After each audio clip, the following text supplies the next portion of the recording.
Hello everyone, দেখতেই পেলে প্রথমেই আমি কাকে দেখালাম।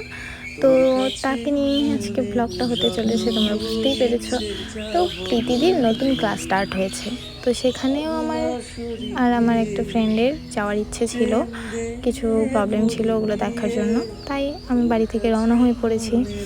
দেখতেই পেলে এখানে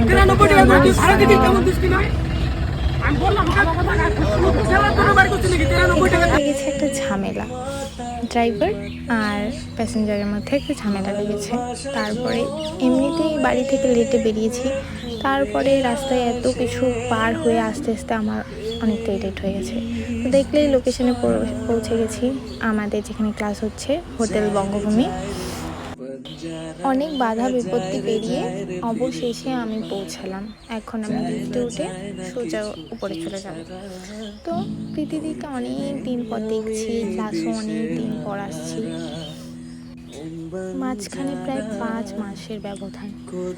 তো দিদিকে দেখবো বলে আমি তো প্রচণ্ড এক্সাইটেড। তো বলতে বলতে ক্লাসের সামনেও চলে আসলাম। দিদির কাছে আসা মানে অজস্র জ্ঞান অর্জন করে ফিরে যাওয়া, আর যে জ্ঞানের লোভেই আমার আজকে ক্লাসে আসা। ক্লাস করতে করতে দিদি এমন একজন প্রিয় মানুষ হয়ে উঠেছে আমার কাছে, যেটা হয়তো কাউকে বলে বোঝানো যাবে না।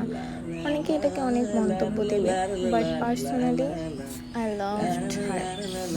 তো অনেক কথা হলো, এই আমার ফ্রেন্ড জুই, ও ছিল আমার সাথে ক্লাসে, আর এগুলো নতুন ব্যাচের স্টুডেন্ট, ওরাও ফ্রেন্ড।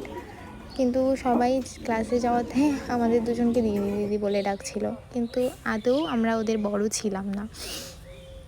তো এই দেখো ক্লাসে কি কি প্রোভাইড করা হয়। তারপর লাঞ্চ টাইম নেই, বেরিয়ে পড়লাম। যেহেতু হোটেলের উপরে কোনো খাবারের কোনো বন্দোবস্ত নেই, নিচে গিয়েই যেতে হবে। আর তাড়াহুড়োতে বাড়ি থেকে বেরিয়েছি বলে টিফিনও আনতে ভুলে গেছিলাম। এই যে আমি ব্লগ করছি নতুন নতুন, এটা আমি দিদির থেকে ইন্সপায়ার হয়ে করছি টুকটাক, তাও রেগুলার করি না, কিছু কিছু স্পেশাল ডেতে করছি। তো এই দেখো আমাদের হোটেলটা আরও ভালো করে। তারপরে লাঞ্চ টাইম পার করে আমরা এখন আবার ক্লাসে গেলাম। আজকে ক্লাসে করানো হচ্ছিল আলট্রা এইচডি মেকআপ। আমরা ফিরে আস্তে আস্তে মডেলের হেয়ারস্টাইল অ্যান্ড জুয়েলারি পরানো কমপ্লিট হয়ে গেছে, তার পুরো লুক কমপ্লিট। তো দেখো মডেলকে কত সুন্দরই না লাগছে। এই যে সম্পাদি আর আমাদের দিদি অনেক টায়ার্ড, সেদিন দিদি অনেক টায়ার্ড ছিল। তারপর আমি একটু দিদির সাথে কথা